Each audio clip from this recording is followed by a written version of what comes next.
resources, scholarships, and financial aid in general, including FAFSA. Then general prep for those who are not seniors, just what do colleges like to see? How can you as a freshman, sophomore, junior, tailor yourself to really be able to be competitive for these colleges? And then lastly, what's the college experience like? And what's it like kind of living on campus or generally just being a college student?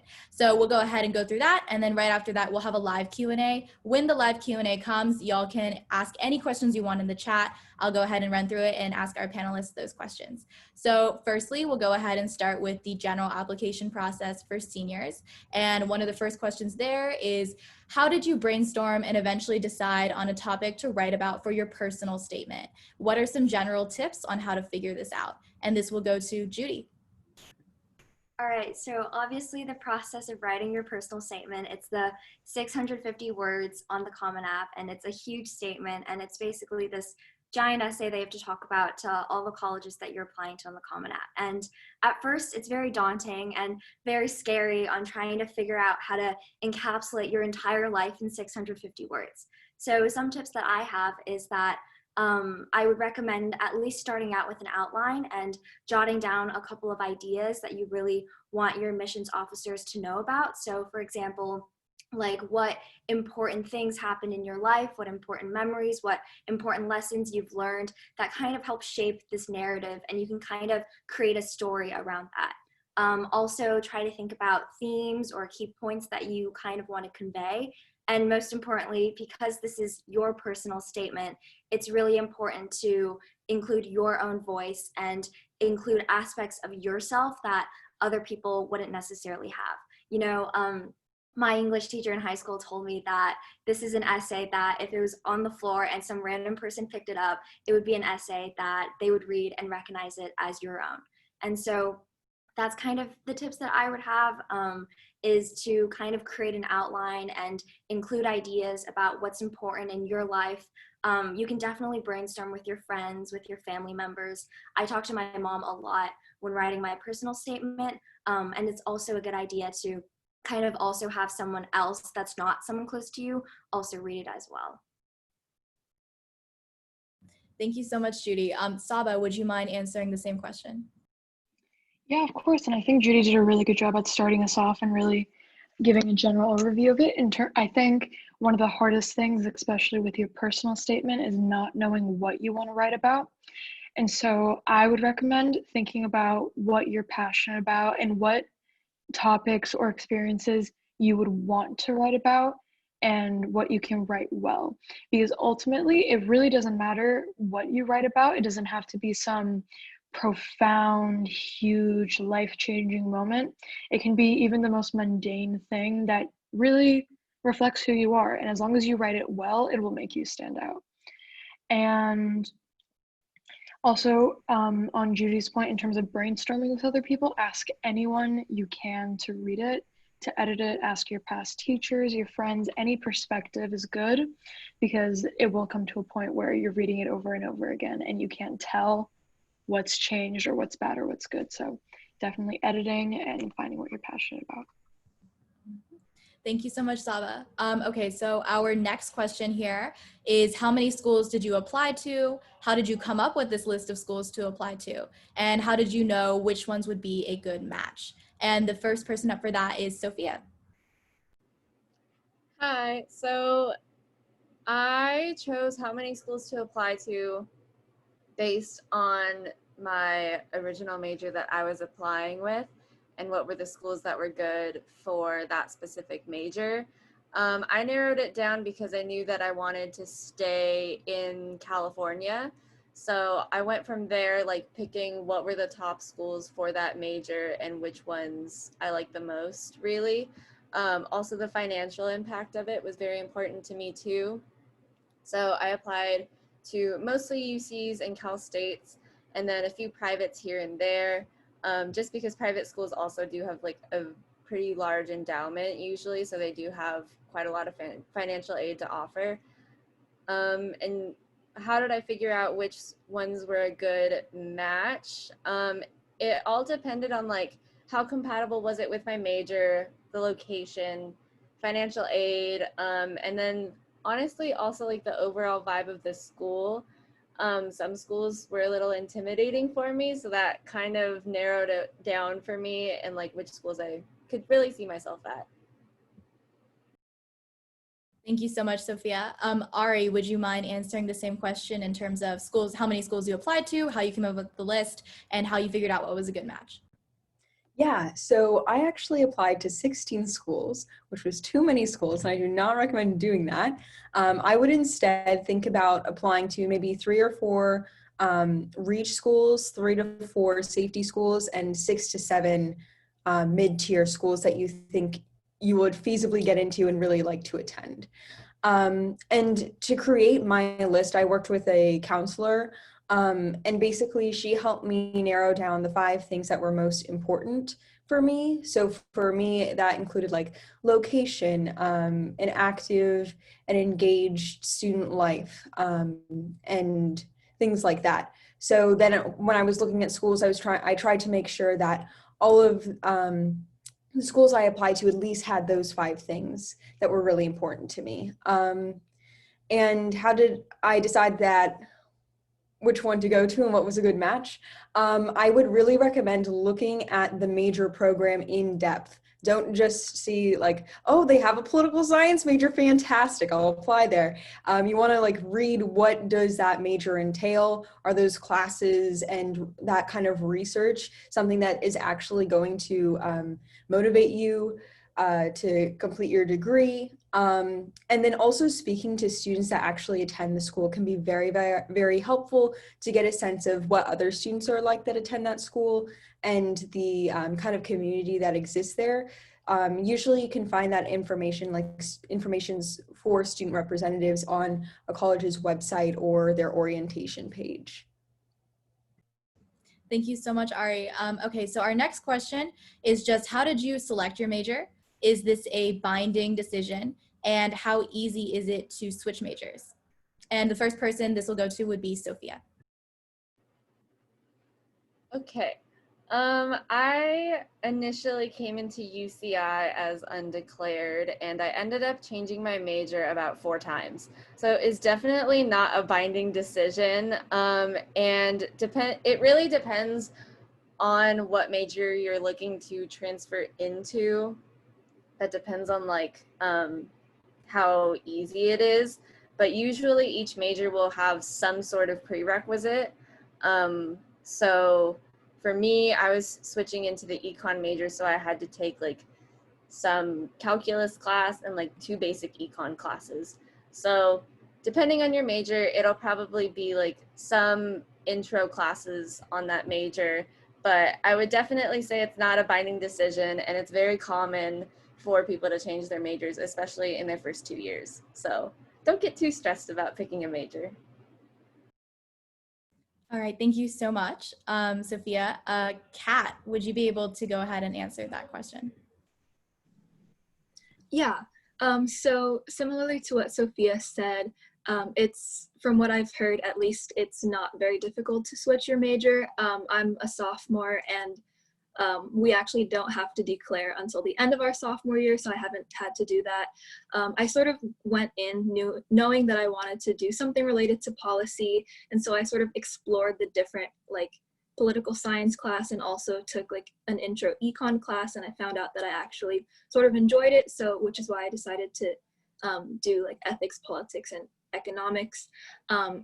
Yeah, I think it's sort of, if you do decide to switch, it sort of depends on what you're switching from and to. Like Sophia said, there are, especially STEM classes do have a lot of prerequisites.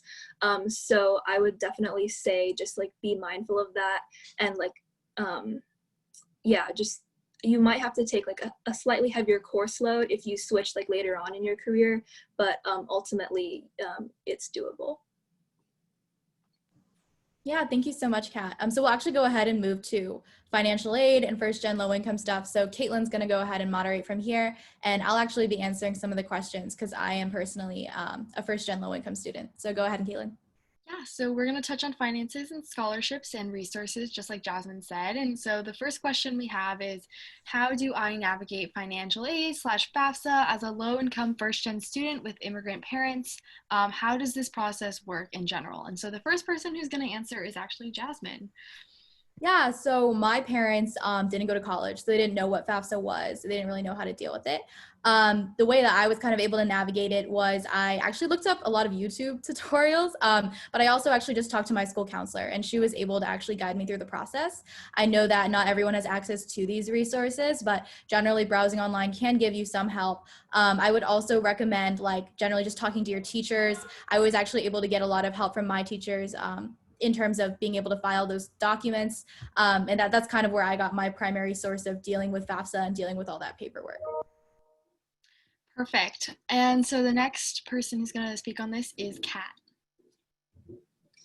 Yeah, so I think the first thing just to keep in mind is like don't be intimidated by the sticker price of a school. Like don't let the price that it says like when you first look it up prevent you from applying because yeah, there is FAFSA, which is federal aid, and there's also some schools participate or they accept like CSS aid, which is non-federal aid. So there are like different ways to get help. Also, if like for whatever reason your financial situation like does change from the time you submit the FAFSA till like when you start going to school, just like don't be afraid to reach out to your school's financial aid office, and because each school's office does like vary in their policies, and so just yeah, don't be afraid to reach out because they will also be able to help you navigate it, and also start early because a lot of schools do award aid on like a rolling basis. So the FAFSA, if you're a senior, the FAFSA is and CSS are open now, so I would highly recommend getting started with that. Perfect. And our next question is, did you apply for any scholarships and where can we find out more details about these opportunities? And so let's go with Jasmine.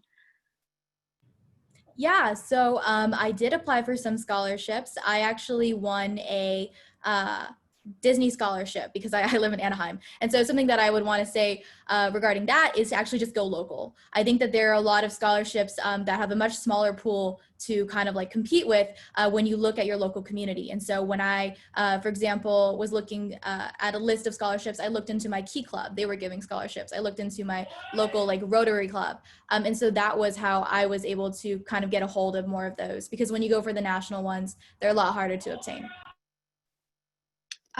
Next we have Ari.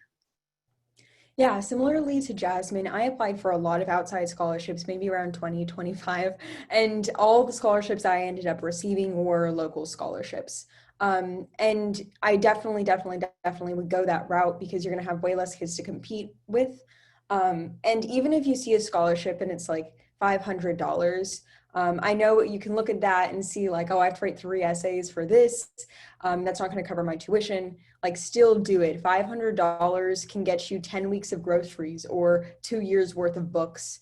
So it's definitely worth it. Even those like smaller scholarships, they definitely add up. And I found those opportunities through my school's career and counseling, college career and counseling center. You could ask your school's counselor, and also do some delving into different nonprofit organizations that might exist in your community. And if none of that turns up anything, I would look into your your community's recreation center or local city government. They would probably know how to find local scholarships. If you are thinking about applying for national scholarships, I know I have some friends who did that successfully, and what she did was look for the applications that were the absolute longest because less students will apply for those. And I would also recommend looking into things that are maybe a little bit more niche. So not just a scholarship for students in general, but something, let's say you're interested in film, a scholarship for film students, or a scholarship for students interested in dental work, or whatever you are interested in. There'll probably be a less competitive applicant pool around that as well.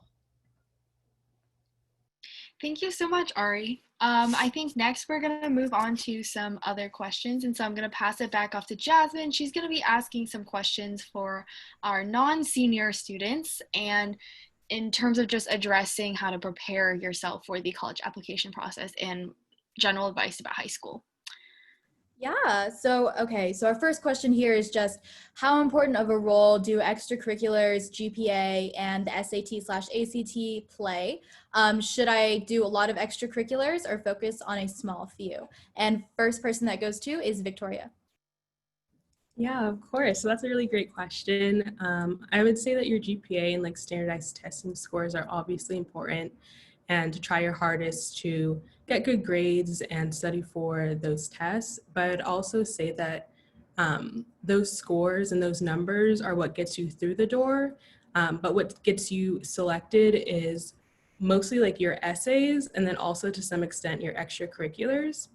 I would just say that what's really important, especially for schools like Stanford, Ivy's, pretty much all the schools, is portraying a 360-degree perspective of who you are. What motivates you? Like, who are your, like, yeah, what motivates you? What are your interests? What are your passions? You really want to show the person who's reading your application that you're a whole human being. You want to show them, you want them to imagine you on campus. You want them to imagine you in your major, doing interests on campus and things like that. So I would say that instead of devoting time to getting your ACT score up by 1 point, I would really focus on your essays and trying to incorporate as much as you can of yourself into that writing. And then also in terms of the extracurriculars question, I would just say that really just finding, like, I know it's like kind of like frustrating sometimes to hear this, but really doing things that actually genuinely excite you, because I feel like that really shines through in your application.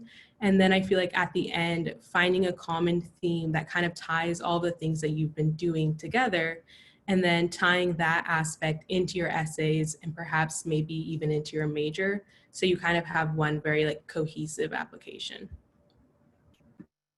Thank you so much, Victoria. Judy, the same question for you. Yeah, so a lot of schools are actually going test optional. I know UCHICAGO went test optional a couple years ago, so I actually didn't submit any of my test scores to them. And personally, I definitely believe that extracurriculars and essays are a lot more important in terms of viewing you, as Victoria stated, as a whole person. The college application process is a holistic approach, and so colleges not only look at your SAT or ACT scores and your GPA, but they also look at your extracurriculars, and they also look at your essays. And your essays are truly what's going to make you be an actual human to these admissions officers. And so what that means is that in your extracurriculars, in the things you're passionate about, in the things that you truly care about, if that shows in your essays, then that will far likely get you a better foot into that university than someone else who does a lot of extracurriculars but doesn't care about a lot of them or doesn't show genuine passion in a lot of them. And so I think that limiting yourself and focusing on a couple of extracurriculars that you can spend a lot of time on and that you care deeply about is far more impactful than, as Victoria stated, working on boosting your SAT score or your ACT score by a couple of points. Thank you so much, Judy. Moving on to our next question, which is, I suppose, a little contradictory. It's how did you prep for the SAT, ACT, PSAT, and so on? And the first person for that is Saba. Yeah, so my first thing is that unless you're really like aiming for national merit, I wouldn't worry that much about the PSAT. I definitely didn't. But if that is something you want to pursue, you should. I personally was a self-studier in that I did not have private tutoring because I simply did not have the money or the means. And I took the SAT. I would highly recommend Khan Academy, any sort of YouTube videos that would go through practice questions and would explain them for math and English both. Oftentimes you can purchase practice books for the ACT and the SAT, sometimes secondhand, sometimes not. If you can't find them secondhand, it is a good investment. I would recommend it because the best thing you can do for these tests is practice. It's not about how smart you are. The tests, they're based off patterns. The whole test is a pattern. And the more practice you do, the more you can familiarize yourself with the format of the test, and the better you will do. So that's my advice. Thank you so much, Saba. Kat? Yeah, so For me, I was part of a like college match program similar to Questbridge, but not exactly. And so they did help me with like SAT prep and practice. And what I gained from it was really just, yeah, like Saba said, learning the nuances that are like repetitive throughout pretty much all their tests, especially with reading. Like there are some you'll like once you do enough practice, you'll start to see like there are patterns with that. And yeah, I'd also highly recommend Khan Academy, especially because it can tell you like which specific area like even in math and both reading that you need the most work in, and then you can practice like just that area. But I would also recommend doing at least a few, maybe like 2 full length practice tests, just so you can get used to the timing of it. And yeah, just generally, the questions in the beginning are meant to be easier, so don't overthink it. Like don't spend too much time on one question. On the day of the test, like I'd recommend like bringing a watch, because not every classroom has a clock. Like spare calculator batteries, water, etc., everything you need to just feel comfortable. And thank you so much, Kat. I'll go ahead and pass it to Caitlin to go on about the last section regarding the college experience. Yeah, so we're going to talk a little bit about what it's just like to go to college, because I know that's kind of a foreign concept to a lot of you on this call. And so our question is, how did you adapt to being away from home, extra schoolwork, and socializing? And we're going to start with Victoria. Okay, so if you don't hear something, my internet's kind of spotty, so just let me know. But I would just say that, not gonna lie, it was pretty challenging, and I feel like I attend Stanford, which is only an hour and a half away from where I live. So I was like, oh, this will be a breeze. Like, I'm so close to home. Like, I'm in California. Yeah, it's still different. It is still different. I think that like going into a new environment and not having your friends with you is challenging, and I feel like people kind of underestimate like how much of an influence their friends and like location has on like who they are, I guess, not to be dramatic. So I did go through a lot of mini identity crises when I was trying to find my way on campus and find my friends and find where I fit in. But I feel like what really helped me was genuinely talking with other freshmen. I think that sometimes it can feel like everybody like has found their friends already, has found their groove, but I think that a lot of people are having the same challenges as you, and you kind of feel a lot better when you recognize that and you kind of have someone to talk it through with. So yeah, I would definitely say reach out to other people, talk to them about it, be very honest and vulnerable. And then also, I would just try your best to reach out to people. Like, I know that it can be kind of challenging, especially for me, because I am an introvert. But I feel like even if those friendships aren't long lasting, it's still nice to see some familiar faces on campus and know that other people know who you are. So I would just say that.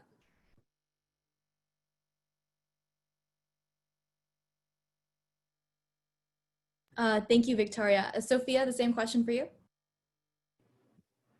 Yeah, so I honestly had a hard time adjusting during my first quarter at UCI. But my recommendation to being away from home, dealing with like extra workload and socializing, I really recommend like joining organizations on campus. They're a great way to meet other people. I joined some organizations. I actually didn't join any until my second year, but I did have an on-campus job, and that allowed me to meet other people. Depending on what, college life looks like next year, whether y'all will be dorming or if you have roommates, like for instance, welcome to my dorm. This is currently my dorm room, and I am an RA, a resident advisor at UCI. And so I'm dealing with a lot of first years right now. I live in a first year residence hall, And what I've been encouraging them to do is to hang out with their hallmates safely, with face masks on, physical distancing. But there's still safe ways to connect with people and to hang out with other people in your hall. So if you do plan to dorm, connecting with your hallmates, and if you are not dorming and you plan on doing school online, which I'm sure many schools will still be doing next fall, even just like joining different Facebook groups or Discord groups, because I know that's a big way that a lot of people are connecting with other like first years and other people in their classes.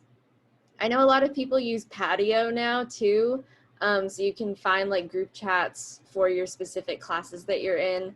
So that's another good way to just like finding your network of people to hang out with and rely on, because college is a lot more fun when you have people to hang out with and socialize with and lean on, rather than just experiencing alone. Thank you so much, Sophia. I think, okay, so that pretty much wraps up the portion of the pre-prepared questions we have for all of you. Like, you guys have probably noticed by now, we're gonna move into the live Q&A portion. And so Jasmine is actually going to be vetting a lot of the questions that were asked in the chat, and we're gonna be answering some of them in real time. Obviously, we cannot get to all of them, so feel free to keep sending in your questions. We're gonna do our best to answer as many as we can through live before 4 p.m. And in addition, a lot of us, like you've noticed, have been answering over chat as well if we can't always get to it verbally. And so just keep sending in your questions, and we'll do our best to answer. So Jasmine, take it away. Yeah, so it seems like one of the most common questions we're getting here is just like, what were folks' personal essays about? What were their supplementals about? I know personally for me, I actually wrote some of my supplementals for Stanford on very simple things. So they actually grade you on a variety of traits, and one of those is intellectual vitality. And I'm not sure what schools utilize this, but I know all the Ivies and like Stanford utilizes it, and they look at intellectual vitality, they look at your grades, and they look at your extracurriculars. And so for my poetry essay, I kind of was just talking about how I was very fascinated by language, how I did slam poetry in school, and how I hope to pursue that kind of outside of the classroom. And that actually got me a relatively high score on my intellectual vitality, because you'll actually be able to view what your college admissions folks said about you after you got in with your FERPA. So that was something that I noted there. Is anyone else interested in answering that question on this panel? Judy, I see you're unmuted. Jasmine, can you repeat the question? Sorry, I was responding to someone in the chat. Yeah, absolutely. What were your personal essays and supplemental essays about, if you feel comfortable sharing? Yeah, so UChicago, Salva can also talk about this, has a very weird essay style. They kind of call it the uncommon essay. And so UChicago is kind of really known for their weird essay prompts. And so one of them was like, cats have 9 lives, something has X amount of lives, what in your life has X amount of lives and why? And so I did ceramics in high school or in my senior year, and I found a lot of love for that. And so I kind of talked about how ceramics, the clay itself, has different life forms that it takes as it progresses from being an unmolded type of clay to like a final piece. And then I also talked about how this in and of itself, this transformation brought to me a lot of life lessons that I learned, because it was kind of like a 6-week process of me creating this sculpture. And through that process, I learned how to be patient, and I learned how to, be delicate, and a lot of things were learned during this process. And then also there were a lot of questions about the why us essay, and so like, why UChicago? And so I applied regular decision to UChicago, never visited the campus, and so a lot of it was done via the website. So I spent a lot of time on the college websites, and I kind of just wrote about how I really like ramen. So I wrote about how UChicago is like a bowl of ramen, and that every aspect of UChicago is like aspects of a bowl of ramen, and that tied together is like a really good dish or something. So you can be creative and you can have fun with it. So that's what I would recommend. Thank you. Does anyone else on the panel want to talk about their personal essays or supplementals? Or are we ready to move on to the next question? I guess I can jump in really fast. I think for my personal statement, I wrote it about an organization part of. called like Junior State of America. It's just like a political club that I actually ended up doing for a lot of high school. And I think it was the one extracurricular I did that honestly like really changed my life and my outlook on like what I cared about, what I was passionate about. I see some people in the chat say they're part of JSA, so hello. Yes, really influential organization, shaped a lot of my values and all the amazing people I met. And it really taught me a lot of, really awesome life lessons. And so it showed me my passion for working with people and just management in general. And so I actually wrote about that experience for my Common App.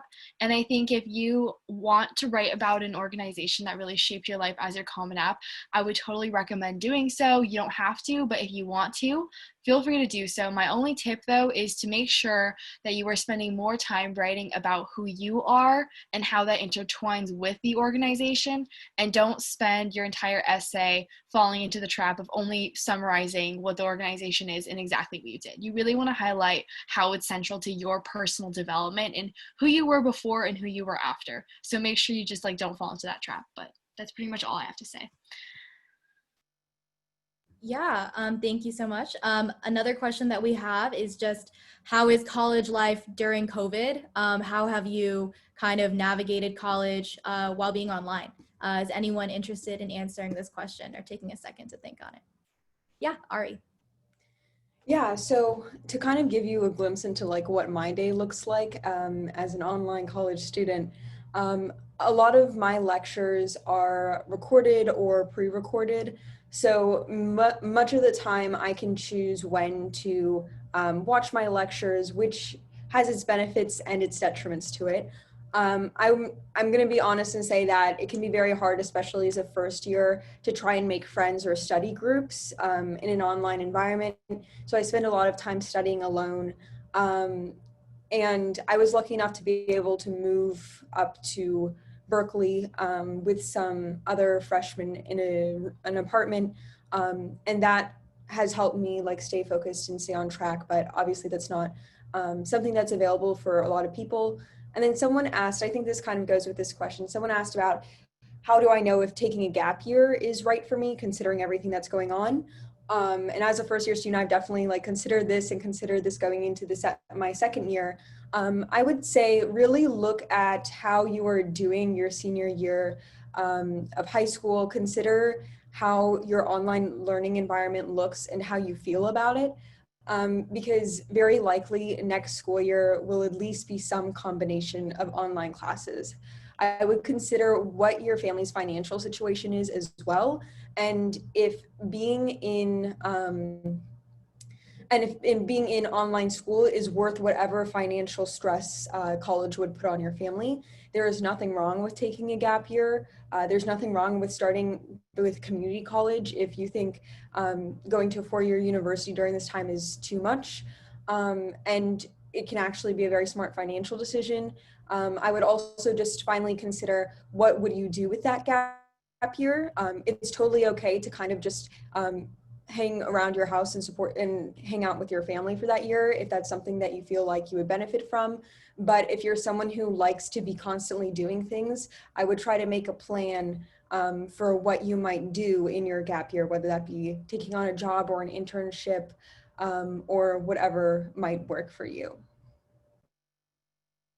Thank you, Ari. Is anyone else interested in answering that question of what it's like being in online college? Yeah, Sophia. So, yeah, I'm spending my final year of college online, but it's okay. Y'all spent your final year of, well, I know some people spent their final year of high school online, so it's okay. But it's interesting. There are no in-person classes at UCI except for a couple of research labs and other very small classes, but the residence halls are open, the dorms are open, so it still feels somewhat normal. So in terms of college life outside of academics, I'd say everyone is still being pretty safe, considering we are in a pandemic. You know, the rules in the residence halls are that you put on a face covering every time you step out of your room. Like, so even if you're going to do laundry or if you're going to use the kitchen or etc. But in terms of academics, like really just coming up with a structure. Some of my classes are synchronous and most of my classes are actually asynchronous. So they just upload a lecture video or two at the beginning of the week, and then it's up to us to decide how to structure our week. But my best advice is to come up with some sort of like calendar for yourself, some sort of schedule. That's how I do best and stay on track and don't fall behind. Highly recommend Google Calendar, like how I planned my whole life. So yeah, I can't really remember the rest of the question. I'm sorry. No worries. Thank you, Sophia. Does anyone else have any other things they'd like to add in terms of how it's like being an online college student before we move to the next question? Okay, cool. I think another really good question is how do you get, I suppose, like the vibe of a college, especially when you can't tour it, given that there's COVID. And I would say personally, I honestly think that generally just trying to Google the college, like looking into their website, seeing what kind of environment they try to, like, I guess, have generally is something that can help. I think the websites are just incredibly helpful in terms of looking at it. I know it's not the same as really touring it, but I think what we can do, given that we're all here, is maybe we could actually give you a little bit of what our schools are like. So I would describe Stanford personally as a very sunny place. There's a big emphasis on being healthy and happy here. And so there's a lot of folks that you'll always see just kind of like throwing around a Frisbee, kicking around a soccer ball. And that's something that's very common. We're also really big on, I guess, community and collaboration. I don't think that we have a cutthroat environment. I actually think it's very warm. And you'll especially find that sense within your dorms. If you live in a freshman dorm as well, where all the freshmen live together. So I would kind of say that's a bit of the vibe of Stanford, at least. Does anyone else want to answer how to, I suppose, get the right vibe of a college, given that you potentially can't tour it, or just wanting to describe your college vibe in general? Judy. Yeah, so I never actually toured UChicago or been in Chicago for more than a day before deciding for the school. So something that I really recommend, which is kind of like unprofessional, but I would recommend it, is to watch a lot of college vlogs. So what I did was that I went on YouTube and I literally looked up like UChicago college vlogs, and they actually you get a really good feel of the campus. Oftentimes college vloggers will, take videos of the campus itself, and you kind of get a good idea about what the general vibe is. And Saba can also speak on this about UChicago's vibe in general, but I really like it. I think it radiates a lot of dark academia energy. So anyone who really likes Harry Potter or has seen the Harry Potter TikToks, that's kind of the vibe that it gives off. I've never seen snow before, so I'm really excited about that. And something that I found at UChicago that haven't really found anywhere else or seen it happen anywhere else is that you could be having the most, like the stupidest conversation with someone, and then suddenly like be transported and talking about like global politics or like, anarchist communist theory or something like that. And so having that level of crazy conversations and being crazy with your friends, but then also like hunkering down and caring about school is something that I really, really like about this college, and is a really big reason why I chose the college. Yeah, go ahead, Saba. Yeah, very quickly. Judy encapsulated very well. I actually never read or watched Harry Potter, so I didn't get that, but the dark academia definitely stands. But also, and I think this will also go with like schools that are like quite academically rigorous, Chicago being one of them, is that everyone is in it together. Everyone is struggling together. And I think that's a really good way to make friends, or at least establish connections, because I walk through my dorm hall and I have like 4 people ask, hey, can you read my hume essay that's due in 2 hours? And honestly, you're in it together and everyone wants to learn, which is a really big thing in Chicago. And anyone else? Yeah, so I guess just for description of Stanford to kind of pop up what Jasmine was saying, I think that there's definitely a big emphasis on like residential culture, especially like frosh culture in general. I think that they do a lot of work trying to like build community and make sure that there's like kind of a sense of togetherness within your class. Also, I would like to say that a lot of the BIPOC communities are pretty strong there. So if you want to like connect with other people over like your like ethnic or racial identity or cultural identity, I feel like there's a lot of people within that who would love to talk to you. And speaking on that, I think there's a lot of like up and down mentorship within those communities as well, which I thought was really nice. And I found a lot of really great like mentors and like sibling type figures that way. And then I would also say, I think it has a very like work hard, play hard type of culture. So I think that definitely you're going to see a lot of people out on the weekends, whether that is partying, but then also doing like movies and like hanging out in the dorms. So I think that a lot of people don't take themselves very seriously, which I appreciate. And I think that that's not a common thing everywhere. So people are smart, but you can definitely have very like dumb conversations with them, which I think is really fun. Anyone else? Oh yeah, go ahead, Kat. I'll just jump in. No, yeah, sort of echoing what Victoria said. At Yale, it's really similar. There are a lot of great ways that you can be mentored. Like we actually have 4 different cultural houses. And so I have like a peer liaison from the Asian American Cultural House and also La Casa, which is the Latin American Cultural House. And there's also like a chaplain's house where you can have a mentor who like shares the same faith as you. And yeah, there's also, they split up people into residential colleges. So I think we have like 9 or 12 residential colleges that have about like 100 people like per grade level. And then within that, we're split up into groups of about 14, which are groups called like FROCO or like Frosh counselor groups, where you all share one counselor who meets with you every night for the first 2 weeks just to help you adjust and is literally there whenever you need anything. Thank you, Kat. Okay, I think we're ready to move on to the next question. It's what extracurriculars and academics did you do in high school and how did you manage your time?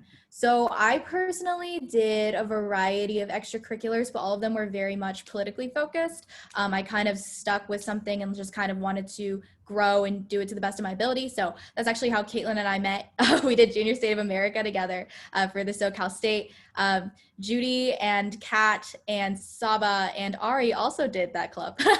So we were all very involved in that, and that's actually how we all met. But I would say something that I utilized that I think was just really helpful was Google Calendar. I know it sounds very simple, but generally when you have so many different things to do, it could be really helpful just to have everything on that calendar and kind of be checking it, knowing what's next, knowing where you should go next. And another thing too is to only do things that you're passionate about. I think that's something that's really important.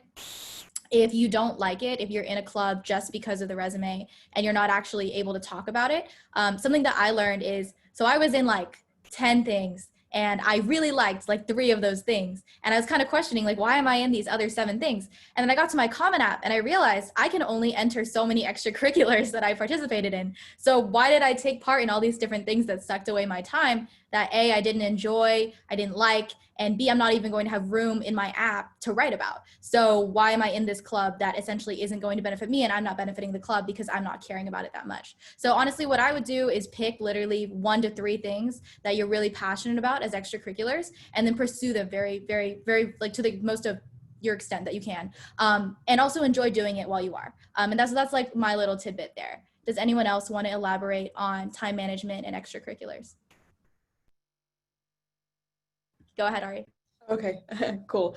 Yeah, I definitely overburdened myself in high school when it came to extracurriculars. And by the time I got to my senior year, I was in what might be considered like high positions in a variety of extracurriculars, but I found that I couldn't perform in all of them to the best of my ability because I was spread too thin. That was on top of taking 4 AP classes. So I definitely, like Jasmine was saying, prioritize the things that you were the most passionate about.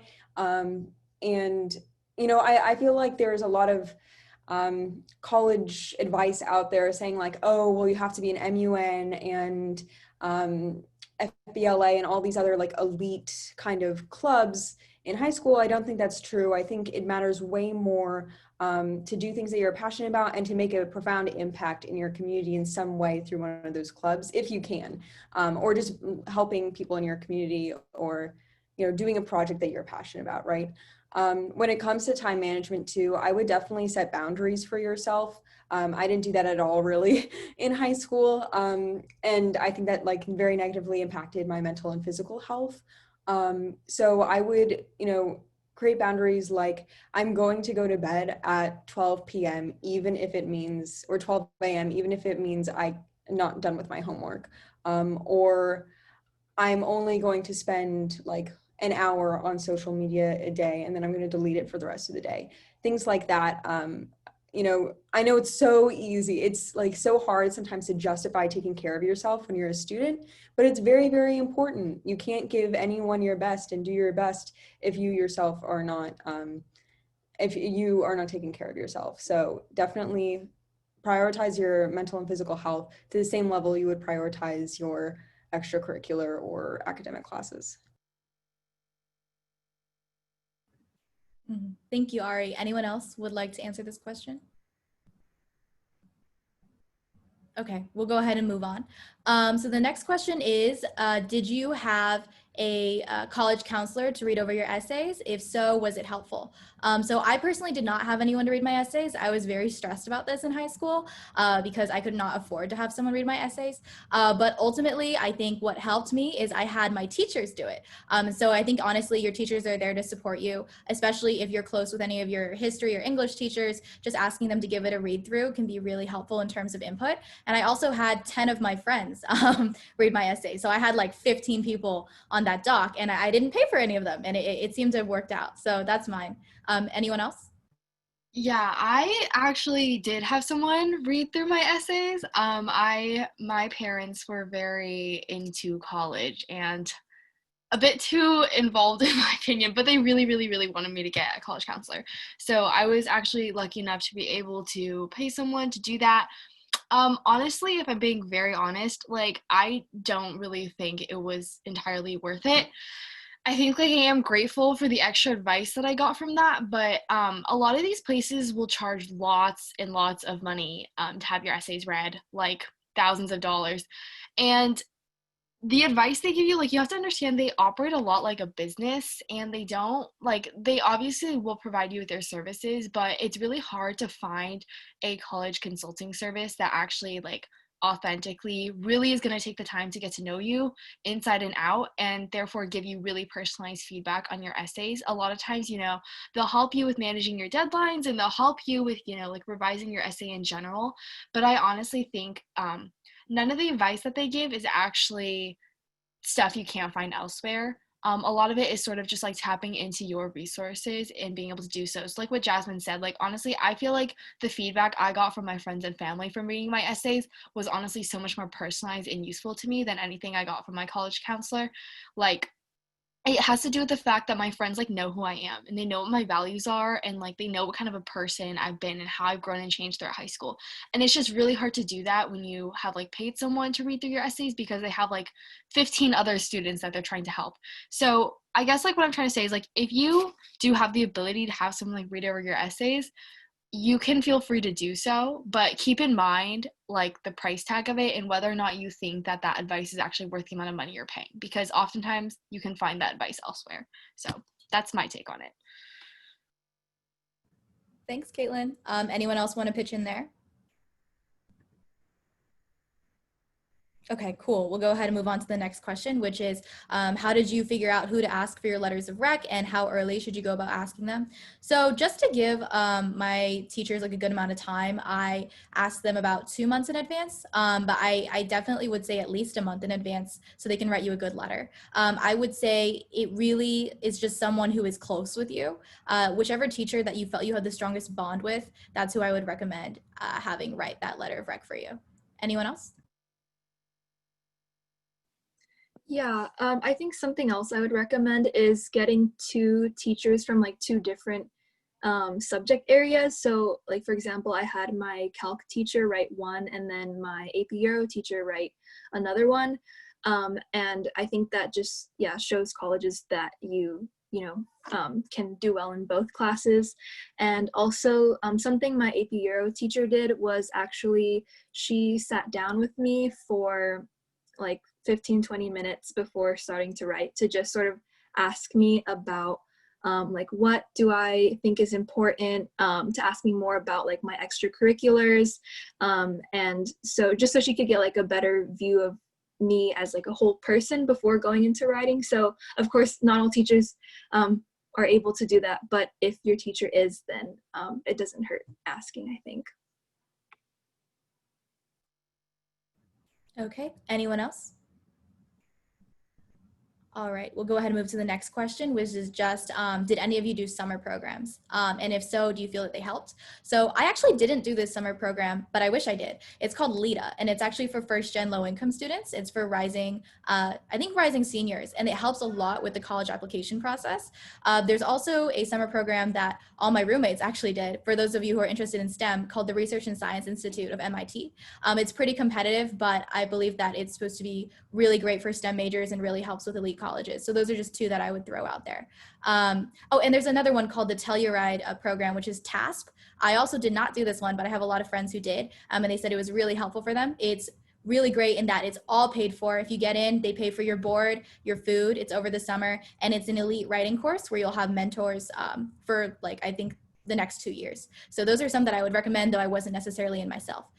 Does anyone else want to speak on their summer program experiences and if you found them helpful or not?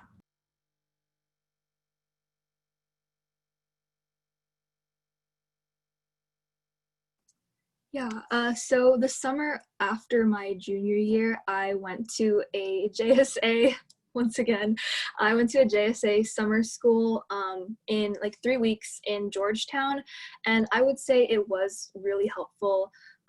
In addition to being able to like visit, like the Washington Monument and a bunch of other important buildings, we also took like a college level course, and so I took international relations, and it definitely was like a wake up for me. It was probably, yeah, it was a lot of homework for sure, but it was definitely like, I think helpful in like making me understand how to better time manage and yeah, just get used to like the reading load of college. And anyone else would like to pitch in on that? Okay, we'll go ahead and move to the next question. But I also want to vouch for JSA Summer School at Georgetown because I did that too, just a different year as Kat. It was great. I had a lot of fun. They have financial aid, so it's really helpful. Okay, another question is just discussing generally, how are you enjoying college? And so it looks like some of us will be able to speak on this experience a little more, just that we're sophomores. But how did you enjoy your college experience? Did you find that there was stress culture at your specific college? Is anyone interested in taking this question? Victoria. Yeah, so I really enjoyed my first year at college. Well, my first 2 quarters on campus. I told myself that after I graduated that I was going to incorporate having more fun into my schedule because my entire high school, I think that I was very much focused on getting to college and like getting to that next step. So I told myself that I was going to live in the moment more and like enjoy my time while I could. And I think that I definitely was able to do that. I think it is different. When people say that academics are only about 30% of your experience, they are not lying. And I did not understand that until I got here. I think that the things that make college is living with your friends, having all these opportunities to go to like speeches and talks and discussions, and you just kind of are more free. Like if we wanted to, we could hop on the what is it called? The little train in Palo Alto and go down to San Francisco for the weekend. You don't have to ask your parents. As long as you got the ticket, you're good. I think you really do get to know people a lot quicker when you're living with them. I think that obviously there are going to be challenges as well. sometimes it can be hard to adjust to sharing your room in such like close proximity with someone. Also missing home, making friends, that can all be pretty stressful. But I think that overall, it's definitely different, but I think that I enjoyed it a lot more than I did high school. Thank you, Victoria. I'm actually gonna have Caitlin go ahead and moderate from here because I have class. It's 4. If you need to go, that's totally understandable because I know we said this panel would last an hour. If not, I think we'll actually run a couple minutes over to answer the rest of the questions. So as soon as I leave, Sophia, feel free to answer that same question on the college experience, and then Caitlin will take over moderating. It was great meeting you all.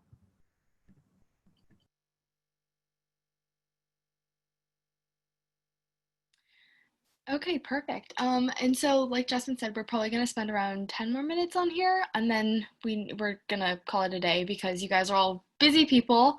And so just to go over a couple of questions, I think we're gonna do 5 more minutes of live Q&A, and then we're just gonna wrap it up with some general advice from all of our panelists.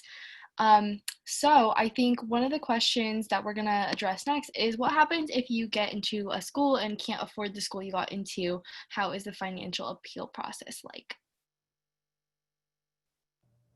Yeah, I can start answering this. I answered in the chat too, so sorry if you're hearing this twice.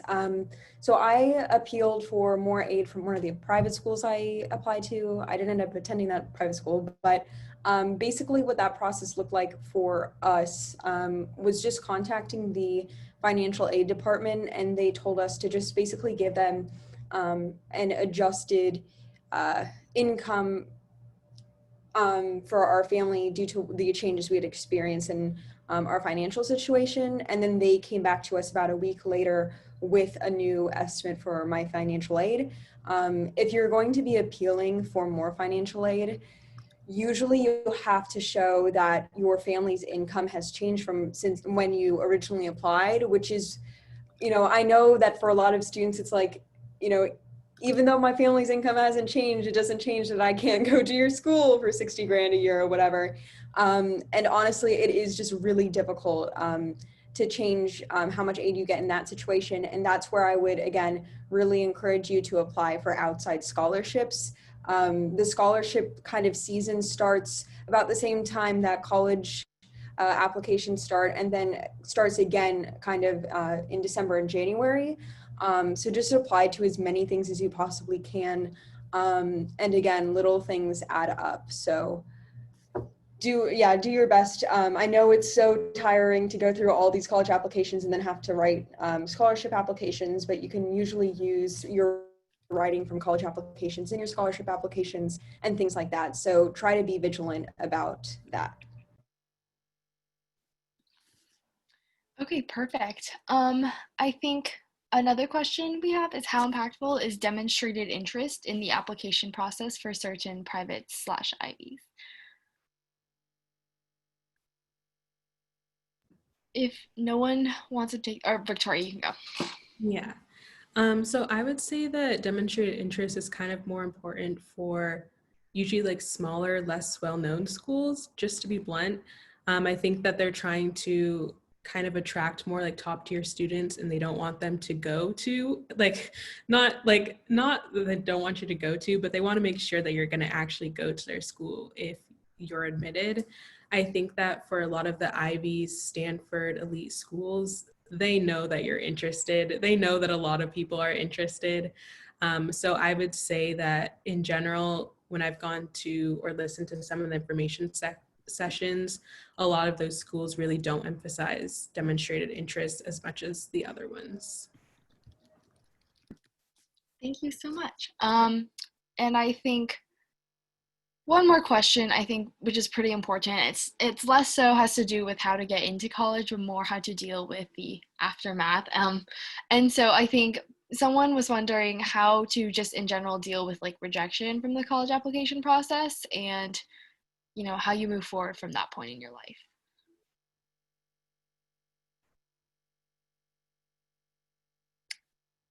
If no one has anything to say, I can take this one, or I can take it if you want. oh yeah, Sophia. Sorry guys, I'm recording this, so I'm on speaker Okay. and I cannot really call on people, so that's why. Okay. So just unmute yourselves to the panelists if you have anything to say. Okay. Yeah, I got rejected. Let's see. I think I applied to 12 schools. Honestly, I'm old here, so I don't remember everything from high school. But I think I applied to like 12 or 13 schools, which honestly I think is way too many. But I got accepted into 5, I believe. So less than half of the schools that I applied to. I'm a big believer in like everything happens for a reason. So I'm really grateful to be where I am today. And it's definitely difficult to deal with like that initial, like, we regret to inform you, like, first sentence. So, but try not to internalize it. You know, you can like play the cliche, like, you didn't get rejected, like they just weren't lucky enough to have you. So you can do that if you want, but like honestly, like, to be real, like that doesn't help that much. So at least it didn't help me that much. It was like, oh great, thanks. But I just think that like everything happens for a reason, and if it wasn't meant to be, then it wasn't meant to be. And wherever you do get in, or if you do decide to take a gap year, or if you do decide to go to community college, really trust yourself, and you know what's right for you. And if what's right for you means taking a little break from school for a year, or if it means going to community college, or if it means going to a school that wasn't your top school, then that's okay. So I think just really being okay with seeing yourself doing something different than you planned on doing, and being flexible too, is really important. And also just like, you know, self-care. So like, you know, if you have Harvard as your top school and you didn't get in and you're really sad about it, do something to make yourself feel better. Get your mind off of it. So do whatever that means to you. If it means like eating some ice cream and watching a sad rom-com, then do it.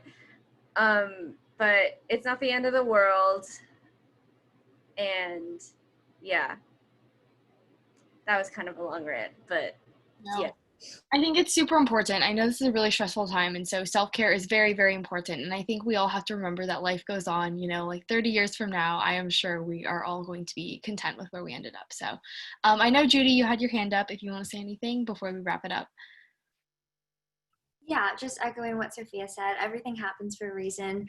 I think it's important to recognize that college, the application process is very, very arbitrary unless you're, you know, incredibly rich and like a 4th generation legacy student. You know, your chances of getting into college are oftentimes completely arbitrary, completely random, and the colleges that you get rejected from do not determine your self-worth. And ultimately, you are what makes your college experience, not the college itself. So I think that's a good mentality to have, and that's a good way to think about things, and especially like contextualize things in the era of COVID and applying to college and all of this uncertainty.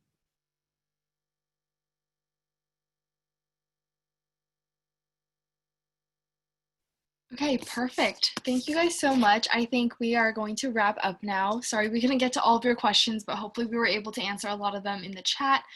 We are always free to be reached out to over email if you have any additional remaining questions, so feel free to get in contact with us.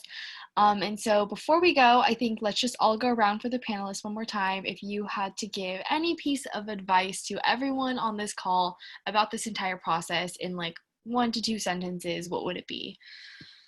And let's start with Ari.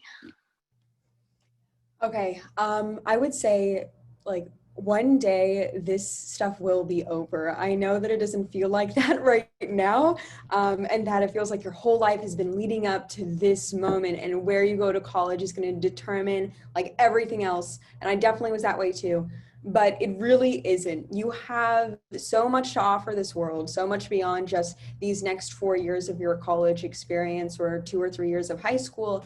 and you will find a community and a good place to be wherever you go. My dad always tells me the best college to go to is the one that you decide to go to, which sounds kind of flippant, but really everyone ends up in the place that they are supposed to go.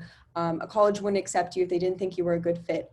So just take a deep breath and understand that this isn't the only time of your life where you'll get to learn and have fun and grow.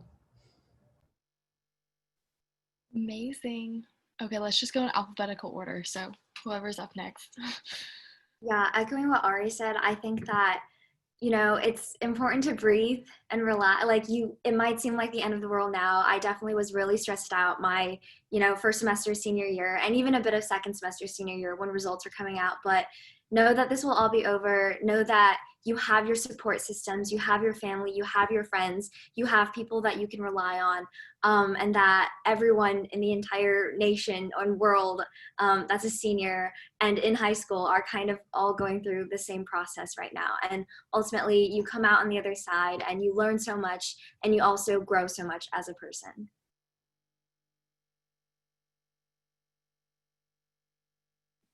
Yeah, just like I think take time to just breathe from the time you start applications till when you're waiting to hear back to when after you hear back till like when you start your first day of classes.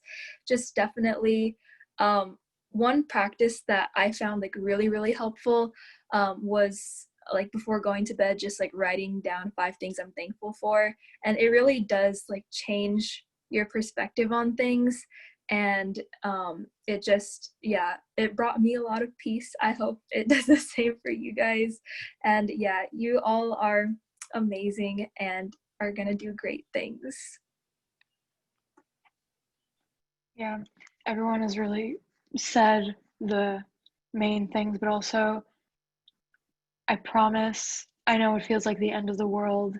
You're going to look back in 7 months, no matter where you are, whether it was your first choice school or your last choice school, and it's going to feel so far away. So just take the time that you have now and try and enjoy it despite all the obligations it feels like you have.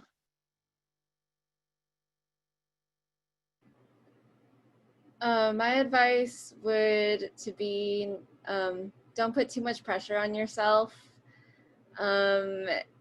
You know, the college application process, 4 years from now, you're not going to remember it. Like, y'all were putting questions in the chat, and I'm like, I genuinely don't remember any of my stats. So the process is like, in my opinion, like too long, too excruciating. So don't put too much pressure on yourself. Still be sure to enjoy your final year of high school if it is your senior year.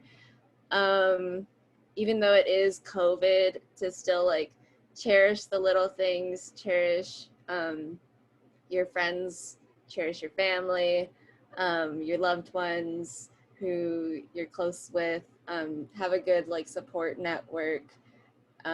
Make sure to do other things besides like college apps and like beefing up your resume, whether it means like taking a walk, meditating, journaling, other stuff. Just don't make it your entire like world to be so focused on college apps. Do other things that make you happy, and yeah, remember to take things slow too. Okay, so I think I'm the last one, but I'm just gonna say that I just remember like a year ago, like I knew my list forwards and backwards. Like I knew all my extracurriculars. It was like college on my mind all the time. And I was preparing for this and I was like, wait, I literally don't remember like half of this stuff. Like I think that even though college and like the application process seems so huge right now, I would just remind everyone that one, like where you end up, which I feel like was nice to hear from me, is also not permanent. Like if you feel like if you haven't found your fit, like you can transfer. And then also it's only 4 years. I think that we have so much leading up to this and people kind of forget that, again, it's 4 years of your life, which in the long run is not going to be that much. And then also, I would say that no matter where you end up, you're going to find your people. You're going to find like the place where you belong on campus. So I would just say like really genuinely, like I know, but like really just kind of release, like take the pressure off of your shoulders. Like you will end up where you end up. You will find friends. You'll find your community. So yeah, that's, I guess, what I would say. Okay, perfect. I know I technically wasn't a panelist, but I just have one final word for you guys, just sort of like echoing off of everyone. I think like the entire college application process is like very stressful because there's all these expectations dumped on all of you guys by your peers, or your friends, or your family, or just anyone. And I think it's important to remember that like at the end of the day, like you guys should be so proud of yourselves for how much you've accomplished in high school. I want you guys to all think about where you started, and even if you're a freshman right now, like when you're a senior and you're getting overwhelmed by all this, I want you to think about where you started freshman year. You're probably involved in like 0 clubs, had no leadership experience whatsoever, or like you hadn't really tried any new sports and you were like really shy maybe. I think all of you guys, after some sort of reflection, realize that you changed so much in those 4 years of high school. You go from someone who was a middle schooler to someone who is about to be an adult. And I think that's very, very cool. I think that no matter what acceptances or rejections you get, at the end of the day, you will walk away from high school with some very cool new experiences that you did not have before you went through that entire process. So you should all be proud of yourselves for all that you've done or all that you're about to do if you are still a freshman or a sophomore right now. And I think use that and keep yourself grounded if you are feeling a little hopeless at those times. So that's all I have to say. Like I said, you guys can reach us through email. Feel free to go to our website if you're interested in becoming an organizer. And yeah, so we will send out a recording of this webinar a couple hours after. And thank you all for coming. And we are always here for you guys. So nice to meet you all. Thank you so much.